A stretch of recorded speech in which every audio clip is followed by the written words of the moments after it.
Hi, I'm Jeff Hampton with STR Law Guys. Welcome to our YouTube channel. Today I want to talk to you about, is it possible to make your assets invisible? Is this legitimate or a scam?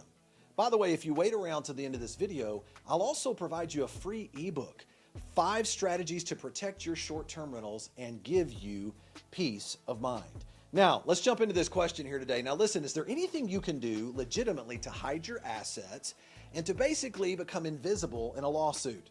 Is that a legitimate point? Is that possible to do? Now, first of all, what assets should you even be concerned about? Anytime you're going to do this type of analysis, you need to first look at things and say, okay, are there certain assets that may be exempt from a lawsuit, even in bankruptcy? Are there certain lawsuits or certain assets that may actually become high risk where they would be likely to be taken? So we need to level assets up into high-risk assets, low-risk assets, and maybe no-risk or exempt assets. So what are the exempt assets? Number one, you're looking at retirement accounts.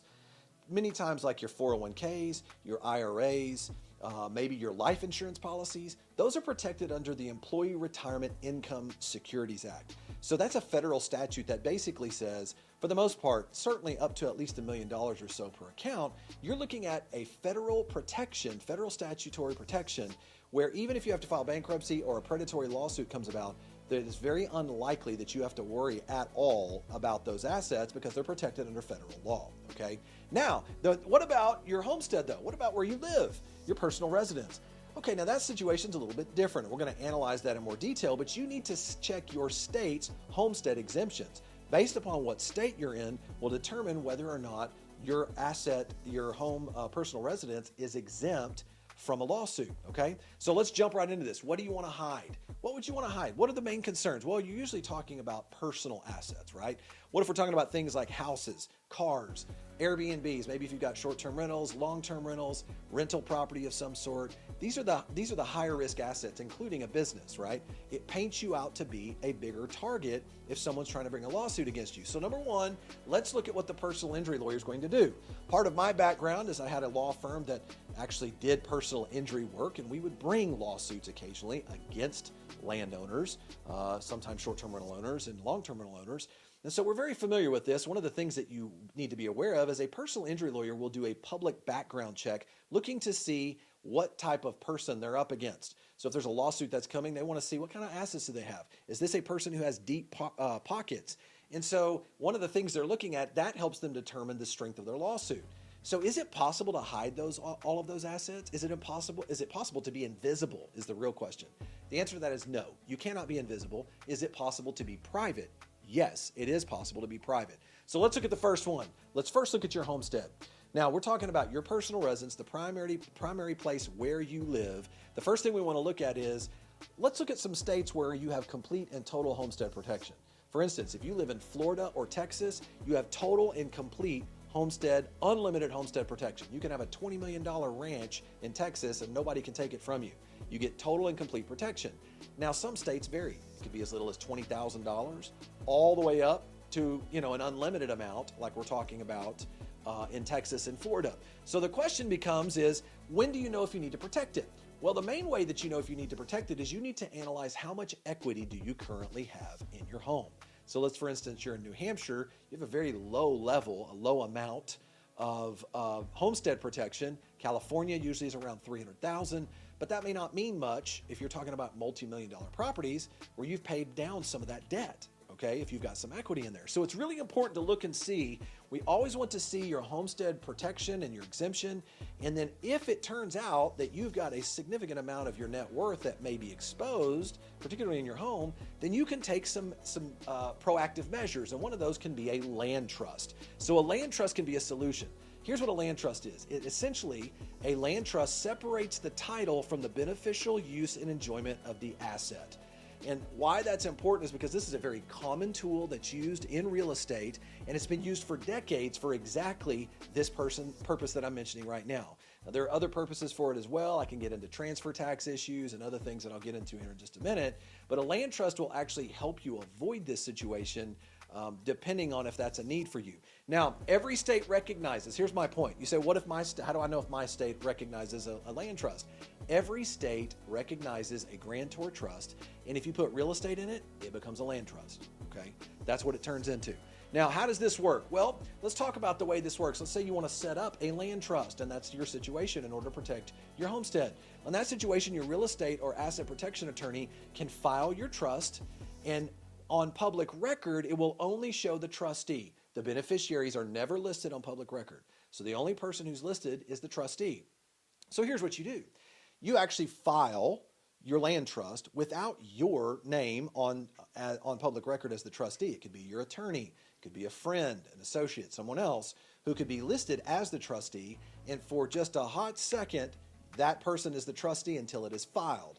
Then what you do is at that moment the actual land trust is filed, that attorney or that person can resign as the trustee, and then you can take over as the successor trustee, and that is never updated in public record. And so what ends up happening later is that if somebody tries to call and find out who is the trustee on this trust, if it's your attorney, the attorney has to say, hey, look, this is attorney-client privilege. I can't answer that question for you, but all I can tell you is it's not me. I'm not on there anymore. You're going to have to go find that trustee on your own, okay? So the good news is public record only shows the trustee. It does not show the beneficiary. And if anyone ever comes calling, you have the attorney-client privilege potentially as your solution. So that is one way to get around that, is to have a land trust. Now, if you have a mortgage on the property, here's what people ask me all the time. But Jeff, I've got a mortgage on the property. Can't they call the note due if I move it into a land trust? Absolutely not. In fact, there's a law known as the Garn State Germain Act, and essentially what it says is you having your property and mortgage associated with it moved into a land trust is by no means a trigger for a due on sale clause with your mortgage company. So in other words, they can't call the note, okay? So if you put that in a land trust, one of the basic premises and benefits of a land trust is it helps avoid that due on sale clause, so you can move it if you have a mortgage into a land trust, okay? Now, what about your business? We've talked about a homestead, right? We've talked about your personal residence. Let's talk about your business for a second. Can you set up some type of structure to give you privacy and shield your business? Yes, you can. One of the most common ways to do that is you can set up a Wyoming LLC or a Nevada LLC. And essentially, particularly Wyoming, I'll spend some time talking about Wyoming, it creates privacy. So in other words, under public record, your name would not be associated with the ownership of that business, and so you would be a smaller target. Now, let's be clear. Is it anonymous? No. You're not a ghost. You're not invisible to everyone. Why? Because I'll tell you why. If you were to get sued, a personal injury lawyer is going to serve papers on your registered agent. Your registered agent's going to pick up the phone and say, hey, I hate to tell you this, but you just got sued. You're going to have to show up to court. And once you get to court, you're going to have to raise your right hand, swear to tell the truth. And the moment you tell the truth, you're going to have to talk about the fact that you are a member or a manager on that LLC. So privacy, yes. Anonymity, being a ghost, totally invisible, absolutely not. That's what it is. That's not what it is at all. But there is a way to protect yourself and your business. Make yourself a smaller target by setting up an LLC in a jurisdiction like Wyoming that provides you that privacy, okay? Now, what about your banking records? What about tax returns? Is there anything to be concerned about? I mean, look, we've talked about this before, whether it's Trump or anybody else, it's hard. You can't just get people's tax returns. So the reality of it is your tax returns are not public record. Your banking records are not public record. A personal injury lawyer is not going to be able to get access to that information. But here's a big one. What about if you own short-term rentals, long-term rentals? What if you got an Airbnb? What if you got rental real estate? This is a different story. This is labeled rental real estate is high-risk asset. That falls under a high-risk asset category. And so the most common base layer of protection for rental real estate is going to be an LLC. LLC standing for Limited Liability Company. So it essentially, what does it do? An LLC allows you to control your property without you no longer own the property. So that's really the goal here, is you want to control everything and not really own anything, or at least make it appear like you're not really owning anything. So if you're sued and you lose, here's one of the benefits. If you set one up properly in the right type of state, the plaintiff's attorney cannot make you foreclose on the asset to exercise the judgment. However, they can get what they call a charging order against you, a charging order. And essentially a charging order basically says if you ever sell the property, if you sell the short-term rental, then they have a lien against the property requiring the lien holder to pay towards the proceeds of that judgment. And it must come, so here's the point, if it ever comes out of that LLC, then they get a right to those proceeds. But they can't make you foreclose on it, right? If you set it up in the right type of state, they can't foreclose on the property in order to get that. So, and one of the ways you can do that is you actually can set it up where if you set up the LLC correctly, you're able to still take a salary from what's there. You can take a draw from what's there, and the way if it's done correctly, they're not able to gain access to it. So you just don't sell the asset. That's essentially one of the ways to do that. Now, let's talk about this. If you just need to make sure that you're setting up an LLC in a state that provides what they call charging order protections, like Wyoming, like a Wyoming LLC, okay? Now let's talk for a second. Airbnb, what about your business? What if you have more than one? What if you're trying to set up multiple short-term rentals, multiple Airbnbs, long-term rentals, and this is now becoming a full-fledged business? Well, because these are high-risk assets, it is critical that you make sure and protect these, because if you don't, all it takes is one lawsuit out of one of these that can make everything else vulnerable in your portfolio. So one of the best ways to do that is what's known as a holding company strategy. So as a general rule, every rental property should be in its own individual LLC, okay? Because here's the reason why. If you put all of your properties into one LLC, if there's a lawsuit in one of them, all of your LLCs are now, all of your properties in a single LLC are now vulnerable because they're in one business entity, okay? So generally speaking, one property, one LLC, okay? But now once you start to really scale your portfolio, you need to have a holding company.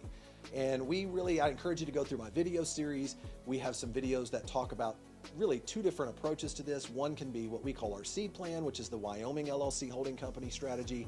And then the second strategy is what we call our paper plan, which is the Arizona Limited Partnership holding company strategy. And basically what you're doing is you're able to remove your identity from directly being associated with the ownership of these properties if it's set up the right way. And you're actually diversifying your risk. So I encourage you to go check out those videos. I get into that in a little bit more detail, all right? Now, what if your properties are currently in your personal name? Here's one. Maybe you didn't know anything about this asset protection stuff and you've got several of these in your personal name. Be careful. Don't just go out there and set up an LLC and quit claim deed it over. If you do, you could be setting yourself up for a very hefty tax bill and some other negative consequences. The reason why I say that is there are many states where there's what's called transfer taxes or a dock stamps fee. Florida has a dock stamps fee. And what that means is, so transfer taxes essentially say that if you transfer an asset from your personal name into an LLC, that's really a dangerous situation because the state looks at it like, oh, there's been some type of changing of ownership between one to another. We're going to get a piece out of this.